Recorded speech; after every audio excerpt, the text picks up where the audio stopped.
네, 대선이 이제 9일 남았습니다. 이재명 후보와 김문수 후보는 오늘 오전에 나란히 정치개혁과 관련한 구상을 발표했습니다. 또 대선 후보들은 오늘도 각각 충청과 수도권에서 표심 잡기를 이어가고 있는데요. 오늘 두 분과 함께 자세한 내용 이야기 나눠보겠습니다. 최수영 시사평론가, 김진욱 민주당 중앙선대위 대변인 나오셨습니다. 두 분 안녕하세요. 예, 먼저 이재명 후보는 오늘 비상경제 대응 TF를 구성하고 또 주요 공직자 국민 추천제를 활성화하는 내용의 청사진을 제시했습니다. 오늘 발언을 저희가 정리를 해봤는데요. 내용 듣고 대담 이어가겠습니다. 권력을 남용한 정치 보복의 해악을 누구보다 잘 알고 있는 저 이재명이야말로 낡은 이념의 시대, 무도한 분열의 정치를 끝낼 적임자라고 자부합니다. 대립과 갈등의 정치가 만들어낼 이 악순환의 고리를 반드시 끊어야 합니다. 대한민국 체제와 국민 생명을 위협한 내란 세력의 죄는 단호하게 벌하되 특정인을 겨냥해 관역으로 삼는 정치 보복은 결단코 없을 것입니다. 분열의 정치를 끝내겠다, 정치 보복은 없을 것이다 등의 발언 등을 저희가 함께 들어보셨는데요. 내용 어떻게 보셨습니까? 글쎄요, 제가 보기에 지금 약간 이재명 후보가 좀 낮은 자세, 로우키 전략으로 다시 서낸 것 같습니다. 최근 들어서 이재명 후보의 지지율과 김문수 후보의 지지율이 거의 이제 추격세에 있고, 그다음에 많이 좁혀졌다, 한 자릿수 내에 있다, 이런 것들이 이제 나오면서 굉장히 좀 말하자면 이제 그동안의 강성 발언들을 좀 접는 그런 것 같아요. 더더군다나 이제 화요일 날 정치 관련 토론회가 있으니까 그에 앞서서 이제 그런 현안들을 미리 좀 얘기하는 과정으로 생각되는데, 근데 사실 뭐 당연한 것 아닙니까? 자, 근데 누구를 겨냥해서 관역으로 삼는 정치보복, 그건 하면 안 되는 거 아닙니까? 너무도 당연한 이야기죠. 그거는 정말 말 그대로 우리 법 정신이 구현하고 있는 정말 민주정치의 한 사례이기도 합니다. 그런데 마치 그것을 뭐 특혜를 주는 양, 나는 그걸 안 하겠다 얘기하는데, 모르겠습니다. 그것이 진짜 이재명 후보의 진심이라면은 정말 어떤 게 진심인지 잘 모르겠습니다. 왜냐하면 또 얼마 전 발언을 놓고 보면은 역사의 법정 같은 경우도 그 사법법정도 깨끗해야 한다는 그런 발언을 통해서 사실상 어찌 보면 사법부가 엇박으로 들릴 수 있는 이야기도 하던 분이 갑자기 또 정치보복은 없다라고 또 이렇게 선회하다 보니까 도대체 어떤 말이 진실인지 알 수가 없는 그런 상황인데요. 저는 뭐 말 그대로 그렇게 가는 게 당위라고 생각합니다. 그리고 특히나 이제 지금은 말하자면 대통령 3년 차에 접어든 상태에서 치러지는 이제 일종의 뭐 파면으로 인한 보궐선거가 있기 때문에 실질적으로 인수위도 없이 출범하다 보니까 당연히 이제 경제라든가 이런 쪽에 더 몰입을 해야 되겠죠. 민생 경제가 우선이라는 말은 저는 너무도 지극히 당연한 말이고 또 저도 동의한다고 말씀드리고요. 정말 이런 정치보복 같은 이야기들이 이재명 후보에게서 일관되게 좀 나왔으면 좋겠습니다. 그런데 상황에 따라서 강성과 또 이렇게 약간의 로우키로 이렇게 왔다 갔다 하는 이런 것들이 이재명 후보의 진실성과 그런 어떤 좀 말하면 진정성, 그리고 정말 이재명 후보가 그런 마음을 갖고 있는지에 대한 의문, 이런 것까지도 한번 좀 씻어주는 좀 그런 후보 캠페인 좀 됐으면 한다는 말씀 드리겠습니다. 좋은 이야기긴 한데 좀 일관성을 가졌으면 좋겠다라고 말씀을 하셨어요. 이재명 후보가 정치 보복은 없다라는 말씀을 지금까지 수없이 많이 해왔는데, 일관성이 없다 또는 진정성이 없다 이렇게 비판하시는 부분에 대해서는 뭐 수용하기는 어렵습니다만, 또 그렇다고 하더라도 지속적으로 이런 말씀을 드릴 수밖에 없다라는 말씀을 먼저 드리고, 오늘 이재명 후보의 기자회견은 이재명 후보의 그 실용주의자적인 모습, 그리고 성과주의자적인 모습을 정말 잘 보여준 그런 회견이 아니었나라는 생각을 저는 개인적으로 갖습니다. 왜냐하면은 오늘도 특히 정치 보복에 대해서 많은 질문들이 있었는데, 그 질문에서 이렇게 답하시더라고요. 국력을 투입해서 보복을 하게 되면 저항하게 되고, 또 그렇게 되면 또 충돌이 발생해서 통합이 안 되고, 일할 수 없어서 일할 수 없게 되는데, 이렇게 되면 당면한 일을 할 수 있는 시간도 부족한 상태에서 성과를 내기 굉장히 어렵다. 저는 이 한마디에 이재명 후보가 하고자 하는 모든 것이 담겨 있다라고 저는 보고 있습니다. 지금 우리가 미래로 가야 되는데, 예. 지금의 이 정치 보복은 또 다른 보복을 불러올 것이 자명한 그런 상황 속에서 미래에 도움이 전혀 안 될 것이다라고 하는 이재명 후보의 그 진정성 있는 표현에 좀 이 부분을 좀 믿고 받아주시면 좋겠는데, 지금 이제 국민의힘에서 쪽에서는 이 진정성에 대해서 이재명 후보의 얘기뿐만 아니라 이준석 후보가 단일화를 안 하겠다는 얘기도 그것도 진정성 있게 받아주시지 않는 거 보면 어떤 말도 듣고 싶지 않고 본인들이 듣고 싶은 말씀만 지금 듣고 계신 건 아닌가 이런 생각도 좀 들립니다. 네, 그럼 김문수 후보의 목소리도 들어보겠습니다. 오늘 충북 옥천 유경수 여사 생가 앞에서 기자회견을 열었는데요.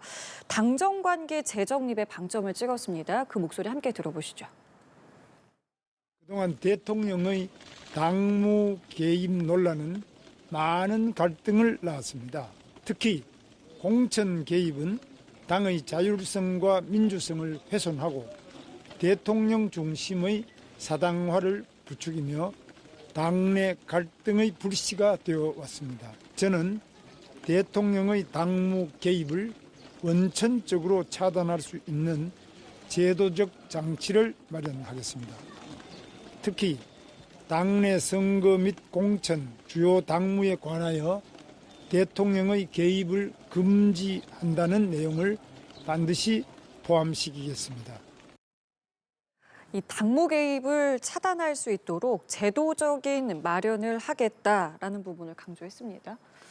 저는 이것을 윤석열 전 대통령을 겨냥한 발언이다라고 생각을 하고 있는데 이런 식으로 두루뭉실하게 윤석열 전 대통령과의 거리두기 선긋기를 할 문제는 아니라 이렇게 보고 있습니다. 왜냐하면 지금 방금 말씀하신 것처럼 대통령이 당무에 개입하는 것 당연히 없어야 되는 일입니다. 그럼에도 불구하고 지금 대선 후보가 당무에 개입하지 않도록 이 지금 당의 그 관련 제도들을 정비하겠다, 이것을 당에 지시하겠다 이렇게 말씀하시는데 일주일 뒤면 대통령을 하시겠다는 분 아닙니까? 그렇다면 이런 논의는 당 내에서 스스로 나올 수 있게끔 해야 되는 것인데 과연 지금 대통령 선거에 출마하신 건지 아니면 당권에 도전하고 계신 건지 모르겠다라는 비판을 좀 드려야 될 것 같고요. 이 부분에 대해서만큼은 그 어느 때보다 이 비판과 자성의 목소리가 나왔다면 또 다른 책임이 있어야 돼요. 여기에서 가장 큰 당무 개입이라고 하면 예를 들면 윤석열 전 대통령, 김건희 여사까지 포함되어 있는 당의 이 공천 개입 의혹 이런 것들에 대해서 지금 이제까지 국민의힘에서는 줄곧 감싸오기만 해오지 않았습니까? 그렇다면 그런 부분들에 대한 명확한 반성도 함께 나왔어야 되고 그다음에 그 부분을 어떤 방식으로 처리해 나갈 건가. 지금 특검법이라든지 아니면 김건희 여사 특검법이라든지 윤석열 전 대통령의 수사라든지 이런 부분들은 앞으로 어떤 방식으로 처리해 나갈 것인가 하는 이런 부분들이 빠져 있는 그냥 아주 원론적인 입장에서의 이런 그 어떤 대안 제시 같은 방법은 지금의 윤석열 전 대통령과 김문수 후보가 거리를 두고 싶어 하지만 거리를 두는 것은 아니다 이렇게 평가해야 될 것 같습니다. 이미 나온 의혹들에 대해서 좀 분명한 입장을 밝히는 게 먼저다라는 말씀을 하셨거든요. 윤 전 대통령은 당을 떠났고 김 여사는 지금 검찰이 수사 중이고 뭐 관련자들 출근 금지까지 시켰다는데 뭐 그러면 수사기관에 대해서 엄정히 수사라고 촉구하는 게 무슨 큰 의미가 있겠습니까? 이미 진행 중인데 뭐 수사를 잘 받으면 될 일인 것 같고요. 근데 저는 오늘 주목되는 부분이 그렇습니다. 당정협력과 당통분리, 개파불용 이 세 3대 원칙을 당원에 명시하도록 김용태 비대위원장이 요청을 했고 비대위원장이 이제 전국위원회를 열어서 당원에 대해서 이걸 하게 되면 앞으로 이건 국민의힘의 당의 헌법이 되는 겁니다. 매우 중요하다는 지점은 왜 말씀드리냐면은 결국 오늘 같은 이 조기 대선이 왜 일어났습니까? 윤석열 전 대통령이 과도하게 당을 장악하고 본인의 뜻대로 당을 운영하려다가 그게 실패에 봉착하고 그러다 보니까 결국에는 이제 말하자면 당과 대통령실이 그러니까 수직적 관계가 되면서 결국에는 그게 이제 일사불란하게 움직이다 보니까 이 같은 일이 벌어지지 않았습니까? 그런 측면에서 대통령의 계엄도 막지 못했고 사전에 알지도 못했고 그런 측면에서 앞으로 수평적 당정 관계를 하겠다는 이 의지는 굉장히 중요하고요. 더더군다나 이것은 이제 당원에 명시하겠다는 거는 당헌을 따르지 않을 방법은 없습니다. 그렇기 때문에 앞으로 대통령이 국민의힘에서 배출되더라도 이제는 당과 무관하지는 않겠지만 최소한 당에 직접적 영향을 행사할 수 없는 제도적 장치를 마련했다. 이 점은 제가 높이 사고요.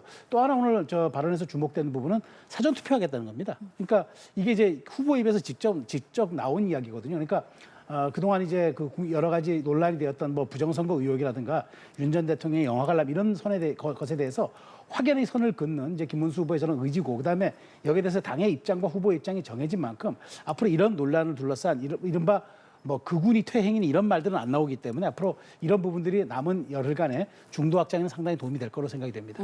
제가 한마디만 좀 덧붙일까요? 예. 지금 저는 오늘 김문수 후보의 이 발언이 약간 특히 이 당무 관련된 부분, 그래서 당원을 개정하겠다고 하는 이 부분에 대해서 본인이 직접 어떤 이 당무 개입을 갖다 선을 긋고 당과 대통령과의 관계를 완전히 따로 가겠다라는 의지를 밝힌 것을 전 넘는 다른 부분이 하나가 더 있다라고 보입니다. 왜냐하면 당원 개정의 가장 마지막 단계는 사실은 전당대회거든요. 그러면 이번 지금의 비대위 체제가 어차피 대선이 끝나고 나면은 이 당대표를 새롭게 뽑는 그런 전당대회로 가야 되는데 그렇게 가지 않고 바로 전원위원회인가요? 그걸 소집하는 것으로 해가지고 당원을 개정하겠다고 합니다. 그렇다면 뭔가 당원의 개정의 프로세스의 맨 마지막인 정상적인 부분을 빼고 말씀하시는데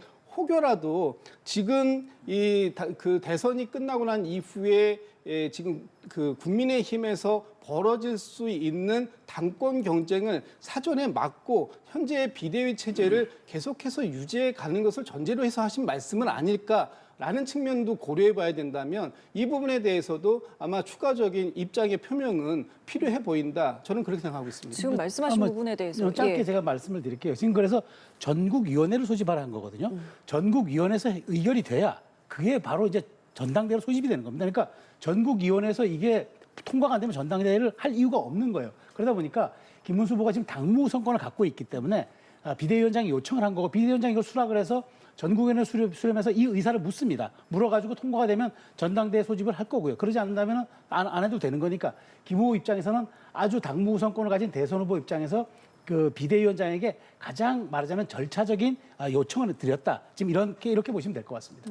알겠습니다. 자, 이렇게 오늘 후보들의 목소리까지 들어봤고요. 이제 9일 남았습니다. 그래서 오늘 투표 용지 인쇄도 시작이 됐는데 사실은 오늘이 좀 주목됐던 것은 오늘 전에 과연 김문수 후보와 이준석 후보가 단일화를 할 것인가, 이 투표 용지는 어떻게 될 것인가, 사실 이 부분도 주목이 됐는데 뭐 아직까지 크게 뭐 별 이야기가 없습니다. 지금 단일화 논의 어떻게 되고 있다고 보세요? 글쎄요, 저는 단일화 논의는 지금 물밑에서는 굉장히 부지런한 어떤 움직임들이 있는 것 같은데 표면적으로는 이준석 후보가 단일화에 대한 모든 논의를 거부하고 있는 상황이기 때문에 쉽게 진척은 되지 않을 것 같습니다. 그럼에도 불구하고 김문수 후보의 이 단일화에 대한 뜨거운 구애가 상당히 있는 편이기 때문에 이 부분에 대해서도 계속해서 뿌리가 같다 또는 같이 해야 한다 또는 이준석 후보를 상당히 압박하는 그런 말씀들을 좀 하고 있는데 이준석 후보는 지금 그걸 받아줄 생각이 전혀 없어 보입니다. 그리고 저는 이제 선거가 오늘부터 딱 9일밖에 안 남았는데 예. 계속해서 이 단일화에만 목을 매는 것 같은 이런 모습이 과연 국민의힘의 선거운동 전략에 도움이 되는 것인지 하는 부분에 대해서는 한 번 더 평가를 해볼 필요가 있지 않을까라는 생각이 들고 이준석 후보의 입장은 특히 개혁신당에서 나오는 어떤 이 단어들을 보면 심지어는 스토킹도 그만해라라는 정도까지 얘기가 나올 정도 아니겠습니까? 그렇다면 이미 개혁신당의 입장은 충분히 확인이 된 것인데 여기에 대해서 국민의힘이 지속적으로 이 단일화를 압박하는 모양새 과연 될지 잘 모르겠다는 생각 들고 이미 한 뿌리에서 시작은 됐는지 모르겠습니다만 이 김문수 후보와 이준석 후보는 서로 다른 가지고 이 서로 다른 가지는 이미 양쪽 방향으로 완전히 다른 방향으로 뻗어나가고 있는 상황이기 때문에 이것을 다시 한 방향으로 모아내는 것이 이렇게 쉽지는 않아 보인다 이렇게 생각합니다. 그런데요, 이재명 후보 같은 경우에는 두 후보는 단일화 성사 가능성이 높다라는 발언을 오늘도 하고 있거든요. 이 부분은 어떻게 보고 계세요? 그러니까 국민의힘의 바람과는 다른 전략적 발언이죠. 지금 민주당 지지층, 특히나 이완된 지지층 입장에서는 이재명 후보가 어대명이라고 하는데 굳이 투표장에 가야 되겠어? 이런 마음들이 있으니까 그걸 이제 제어하기 위해서 아니다. 단일화되니까 여러분도 투표장에 나와주셔서 날 찍어줘야 한다. 막 그런 전략 때문에 할 겁니다. 민주당에서는 바라지도 않고 또 단일화를 바라지도 않고 또 안 되기를 갈망하겠지만 그렇게 표현하기는 어려우니까 될 것이다라고 이야기하면서 자신들의 지지층과 약간 연성 지지층에 대해서는 투표장으로 꼭 와달라는 그렇게 이제 좀 절박감을 호소하기 위해서 좀 엄살을 좀 피우는 전략이다 이렇게 보시면 될 것 같아요. 내심으로는 아마 안 되길 바랄 겁니다. 그런데 저는 이렇게 생각합니다. 지금 선거 막판에 선거는 기세의 싸움이고 흐름의 싸움인데 지금 이게 김문수 후보가 추격자로서 기세를 올리고 있고 그다음에 이준석 후보도 지금 두 자릿수를 왔다 갔다 하는 이런 지지율을 보이고 있는 상황에서 만약 두 사람의 시너지가 흐름을 탄다 그러면은 저는 뭐 양쪽의 지지층이 화학적 결합이 아니라 일부 떨어져 나갈 것이다 이렇게 많은 분석을 하는데 그렇지만 이 떨어져 나간 분들이 과연 이재명 후보에게 갈까요? 그러니까 저는 그건 아니라고 보기 때문에 이분들에 대해서 대의 명분과 그다음에 흐름의 싸움을 이길 수 있는 어떤 그런 가능성들만 잘 제시한다 그러면은 저는 이런 시너지가 날 수 있는 거라고 봐요. 그리고 선거 막판에 이것 이상의 큰 스윙 카드는 없습니다. 그런 측면에서 국민의힘 입장에서는 계속 기대할 수밖에 없고 또 이준석 후보 입장에서는 협상의 레버리지를 계속적으로 지금 본인이 지금 유지하고 있는 칼자루를 쥔 형국이기 때문에 저는 어찌되었건 그래도 수요일 전까지는 기대해 볼 수 있다라는 생각입니다. 그래서 뭐 이런 부분에 대해서는 이준석 후보가 동의할 수 있는 그런 명분과 그다음에 향후 뭐 국정 공동 운영을 하자, 뭐 당권 주겠다 이런 지금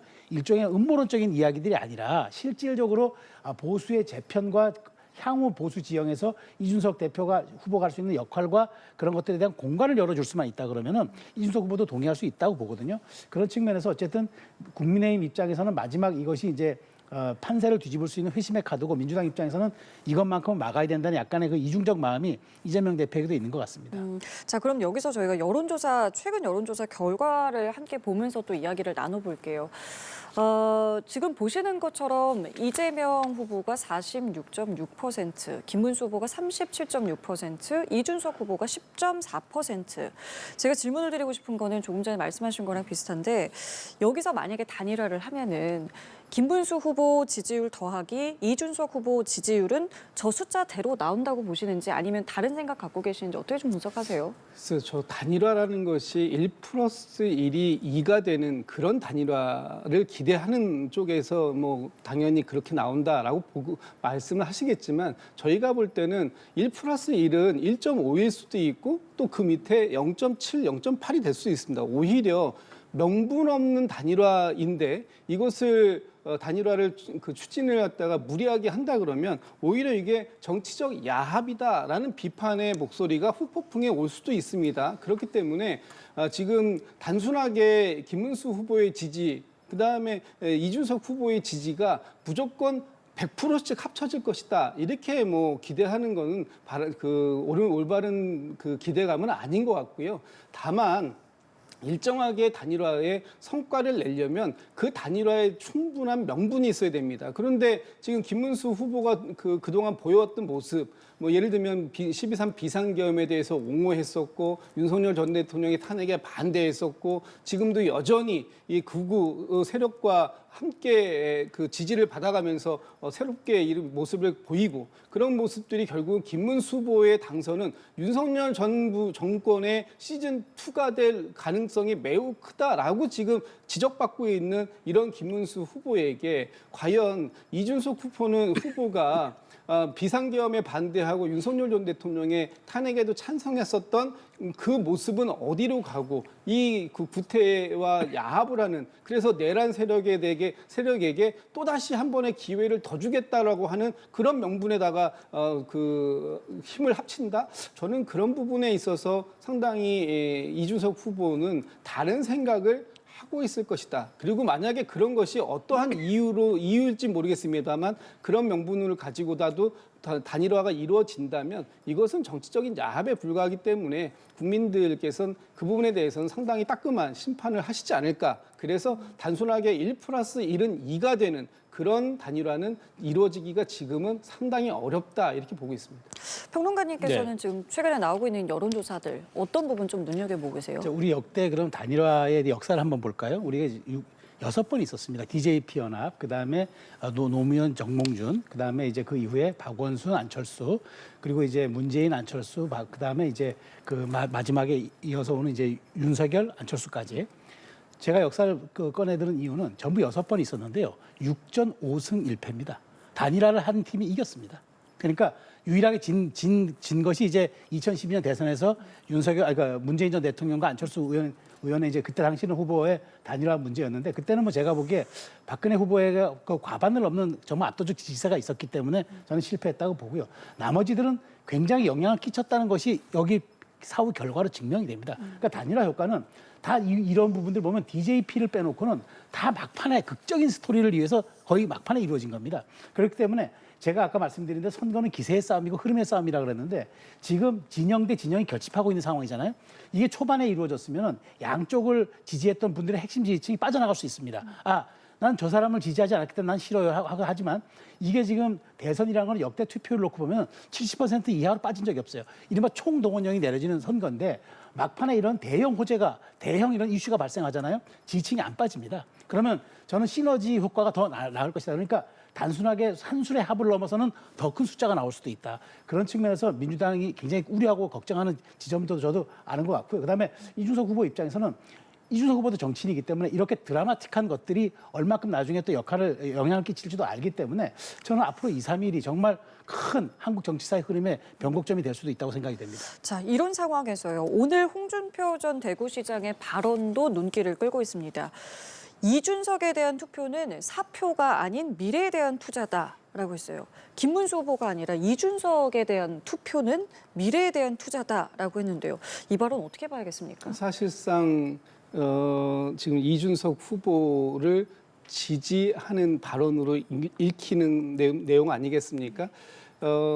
이게 지금 사표라는 표현은 이준석 후보에게 투표를 했을 때 이준석 후보에게 투표한 표들이 결과적으로는 아무런 이익이 되지 않는다. 다 죽은 표가 되는 것이다. 그러니까 김문수 후보에게 투표해야 된다라는 국민의힘의 지금 주장하고는 정반대에 배치되는 논리를 말씀하신 거예요. 이렇게 되면 지난번에 하와이 설득조가 사실상 실패한 것이다라고 보여지고 그 하와이에 다녀오신 분들이 이런 말씀을 하셨지 않습니까? 홍준표 전 대구시장이 지금 당장 선거 때 들어와서 활동을 하지는 못하겠지만 김문수 후보를 지지하는 것만큼은 확인을 하고 왔다. 이렇게 얘기했는데 사실상 그 말씀은 허언이었다. 그것은 거짓이었다라는 게 지금 이렇게 밝혀지는 내용 아니겠습니까? 지금 홍준표 전 대구시장은 처음부터 이번 대선은 그러니까 이재명 대 이준석의 대결 구도로 갈 것이다라고 얘기를 하고 하와이에 가셨는데 그 얘기에 지금 연장선상이 오늘 또 글로서 나온 거죠. 이준석에게 투표하는 것은 미래에 대한 투자다. 그러니까 이준석을 믿고 미래에 투자하는 셈치고 이준석에게 표를 주십시오. 지금 이 말씀을 하고 계신 거잖아요. 그러니까 지금 홍준표 전 대구시장의 의지는 분명한 것 같다라는 것이고 지금 나오고 있는 국민의힘에서 이번 대선을 패배할 경우에 앞으로 이준석 후보는 상당한 패배 책임론에 시달릴 것이다라는 부분에 대해서 미연에 그 책임이 아니라 그것은 책임으로 물을 문제가 아니라 이것은 미래에 대한 투자로 충분히 설명이 가능하다. 이렇게 좀 보호막을 쳐준 것이 아닌가 싶습니다. 대변인님 말씀에 동의하세요? 저는 좀 다른 해석인데 저는 네. 이제 사실 이제 홍 전 시장이 탈당했기 때문에 해당 행위로 묻긴 참 어렵습니다. 이제 당을 떠났으니까. 그런데 이런 발언하시면 안 되죠. 근데 저는 이 발언의 본질은 예. 이준석 후보를 지지하라라는 그 뜻보다는 이준석 후보의 지금 단일화가 턱 밑에 와 있는데 하지 말라는 시그널로 저는 사실 받아들입니다. 이준석 단일화 후보에게. 하지 말아라. 그러니까요. 전 그래서 이게 좀 뼈아프다는 생각이 드는 게 지금 사실 이준석 후보가 하루에도 밤사이에 성을 쌓았다 허물기를 12번을 할 겁니다. 저는 충분히 이해가 됩니다. 왜냐하면 이준석 후보도 현실 정치인이기 때문에 내가 10%를 득표할 수 있을까? 5%의 경우. 그다음에 또 지금 국민의힘에 내가 지금 단일화의 키를 쥐고 있는데 내가 지금 조금 더 협상력을 높여서 이걸 마지막 받아가지고 내가 주도권을 쥐어볼까? 뭐 이런 생각들. 아니면은 완주를 해서 그래도 내가 블루칩에 내가 다 차기 정치에 블루칩을 남아볼까? 하루에도 성을 12번씩 쌓고 허물기를 할 텐데 오늘 아침에 하지 말라는 저렇게 강력한 메시지를 주는 겁니다. 근데 저러면 안 되는 거죠. 왜냐하면 지금 여기에서는 그 단일화 이런 문제까지도 결국에 정치한 부분이고 그것이 옳고 그름의 영역을 떠나서 판단하고 선택할 수 있는 그런 여지가 있는 건데 왜 홍 시장이 하와이에서 저렇게 말하자면은 SNS 정치 안 한 듯 하면서 저렇게 직접적인 개입을 합니까? 그리고 당의 원로고 대표를 지낸 분이고 대선 후보 경선 포함해서 3번 하신 분인데 저렇게까지 마지막에 당에 고춧가루 뿌리고 재 뿌리는 저는 과연 저게 홍 전 시장이 나중에 귀국했을 때 정치 지형이 어떻게 펼쳐질지 몰라도 원로로서의 품격과 어른으로서의 자세로 저게 맞는가라는 생각이 듭니다. 저는 단일화의 문제까지도 그건 이준석 후보가 오롯이 판단할 문제입니다. 이준석 후보가 판단하고 이준석 후보가 결단하면 될 문제를 당신 완주해라. 당신 말이야, 당신한테 주는 표는 결국 미래에 대한 투자니까 쫄지 말고 가라. 이렇게 비칠 수 있는 얘기를 했다는 것에 대해서 저는 오늘 타이밍상 매우 안 좋다. 그런 측면에서 홍 전 시장께서 정말 좀 언행을 좀 자중하시기를 좀 바랬는데 결국 이렇게까지 마지막까지 선거 개입을 노골적으로 하시는 거에 대해서 저도 사실상 좀 약간 실망감을 금할 수는 없습니다. 근데 9일 사이에 또 다른 메시지 낼 수 있는 거잖아요. 그렇죠. 예, 홍 전 시장이요. 근데 지금 기류를 보면은 네. 죄를 뿌리면 죄를 더 뿌리지 국민의힘에 큰 도움된 얘기를 하겠습니까? 근데 저는 정말 그러시면 안 된다는 말씀 드리고 싶습니다. 알겠습니다. 자, 저희 시간이 좀 많이 없어서 이 부분만 짧게 좀 두 분께 여쭤보겠습니다. 내일 대법 전원합의체의 이제 전국 법관 대표 회의가 열립니다. 지금 여러 관측들이 좀 있고요. 무산 가능성도 있다 이런 보도들도 좀 나오고 있는데 내일 분위기 두 분께서 어떻게 예측하시는지 짧게 좀 말씀 부탁드릴게요. 저는 이거 안 했으면 좋겠습니다. 아마 안 할 가능성도 있는 게 오늘 126명 가운데서 이제 60명이 넘어야 이제 이게 회의가 열리는데 70명 정도가 좀 불가에 대한 의견을 개인적으로 냈다, 단톡방에 냈다 이런 얘기들이 있는데요.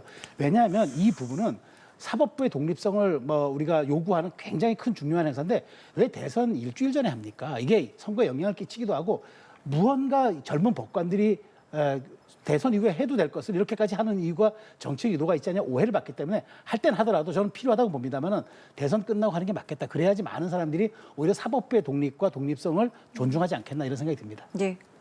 글쎄 일단 이것조차도 전국 법관 회의가 사법부에서 독립적으로 지금 이루어지고 있는 상황이기 때문에 이 부분에 대해서 저희가 왈가왈부하는 것 자체가 적절하지 않을 수 있겠다 이런 생각은 듭니다만 어쨌든 지금 이 전국 법관 회의가 소집된 그런 명분들이라는 것이 있는 거거든요. 이번에 이 대법원의 판단이라든지 여러 가지 이 사법부의 신뢰 저하 문제라든지 이런 부분들에 대해서 논의를 해보자라고 해서 모이는 회의이기 때문에 그 회의에서 어떤 결과가 나올지는 모르겠습니다만 그 회의가 개최되고 또는 수년되는 것 자체도 사법부에서 정리할 문제다. 이 문제에 대해서 저희가 이렇게 왈가왈부하는 것 자체가 또 다른 어떤 그 개입으로 비춰질 여지가 있기 때문에 이 부분에 대해서는 사법부가 현명하게 잘 판단하시고 앞으로 사법 신뢰를 향상시키는 방법이 어떤 것들이 있는지에 대한 충분한 논의가 이 법관 회의나 이런 부분을 통해서 이루어졌으면 좋겠다 이런 바람은 갖고 있습니다. 알겠습니다. 두 분 말씀은 여기까지 함께하겠습니다. 지금까지 최수영 시사평론가 김진욱 민주당 중앙선대위 대변인과 함께했습니다. 두 분 감사합니다.